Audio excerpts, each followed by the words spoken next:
Hello everyone, Paul Elam here again with part 2 of Defeating Feminism. I was talking about what's happening with the internet and men's rights activism over the past couple of years.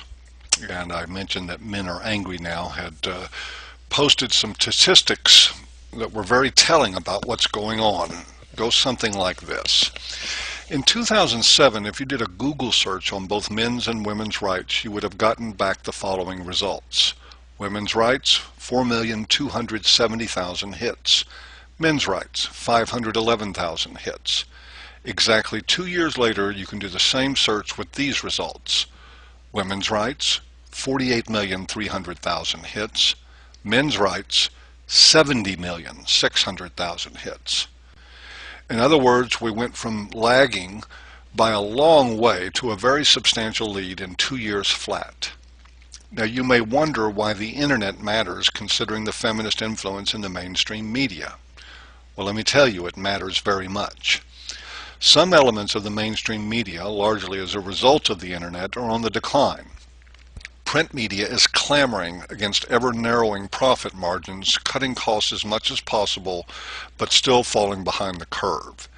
Cable and network news outlets have been forced to integrate the internet into standard operations to reach the increasingly valued demographic of consumers who blend traditional and online sources for news. Political discussion forums and online campaigning are growing astronomically. Even political fledglings are using social networking sites like Facebook to launch their ambitions. It all points in the same direction. The internet is the mainstream media of the future, and its nature doesn't allow the traditional gags to be placed on alternative voices. In other words, in the online world, when the media talks, we get to talk back. And that fact makes it impossible to ignore any group with sufficient numbers and the will to voice their ideas. MRAs have the drive and the will, and the exponentially growing numbers. We are literally changing the way people think each and every day, and feminists are hardly in a place anymore to stand in the way. Their dominance in so many areas has been so long taken for granted, standard operating procedure, if you will. But it is highly vulnerable for a variety of reasons. After an entire generation of debunked assertions, bad science, and overtly sexist propaganda, their legacy of lies is finally making its karmic return to the source. You see, keeping a grip on power at some point hinges on having a grip on reality. Failing at this, modern feminism has become a paper tiger, caged in its own hypocrisy, subsisting on a diet of delusion and hubris, which is another way of saying they're eating their own excrement. A once almost unassailable socio-political fortress, the gynocracy is now gimcrack and on its way to rubble, and feminism's no longer a sustainable movement, but just a profoundly neurotic hitch in social evolution that is in the early stages of being corrected. Going through demographic information provided by sites like Alexa.com and others, you get a pretty clear picture of average people keeping abreast of gender issues. When you compare feminist websites like feministing.com to sites like mensnewsdaily.com, it paints a pretty embarrassing contrast for feminists, well, assuming that feminists can be embarrassed. Their demographics, particularly in education, look to be drawn from some mosh pit in an urban hellhole. You see, intelligent, informed people seldom stay with shaky logic and false premises. That's one of the reasons that feminism has been losing so many from its ranks over the years. And as feminism continues to exceed the average life expectancy of bad ideas, those that cling to it are often the only ones dumbed down enough for the job, or those so hopelessly brainwashed that they no longer can tell reality apart from deified victimhood. So while men's rights activism is on a steamroll and will soon be barreling like a locomotive right at the feminist power structure, the gatekeepers won't mount much of a defense. The worm has already turned.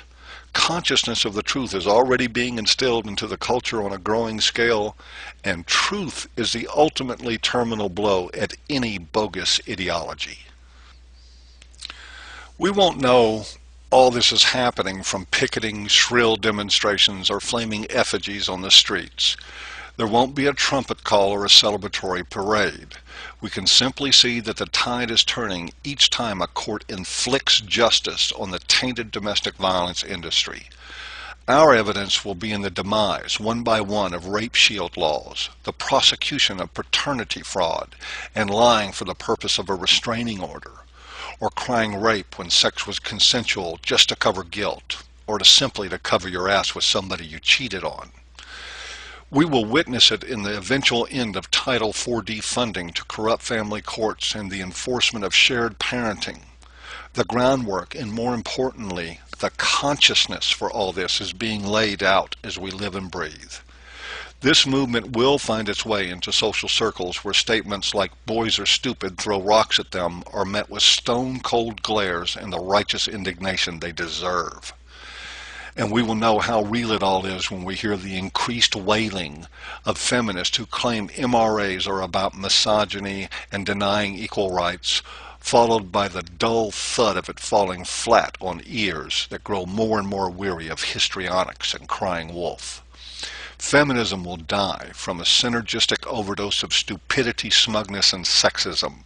And the men's rights agenda will prevail because it is one of justice and equality under the law.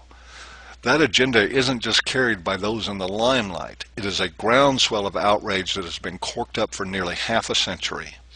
It is legions of men and women who are finally waking up and deciding that enough is enough. We have reached the time that if you want to get a ride on the train, you'll have to get a move on for a good seat. But it'll be worth the effort. Or, as I recently read from another MRA, this train is the only one that knows where it's going.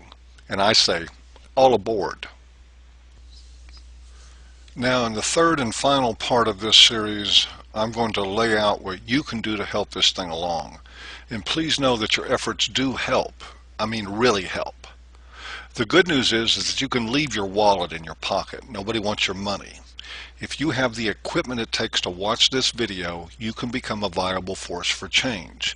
You don't have to have any more computer skills than it takes to upload a YouTube video or make a comment on one of the threads. I'm going to show you exactly how to do it, and other than a few hours to get started, it takes very little of your time. I'll be back in a day or two with that video. In the meantime, thanks for listening, and see you next time.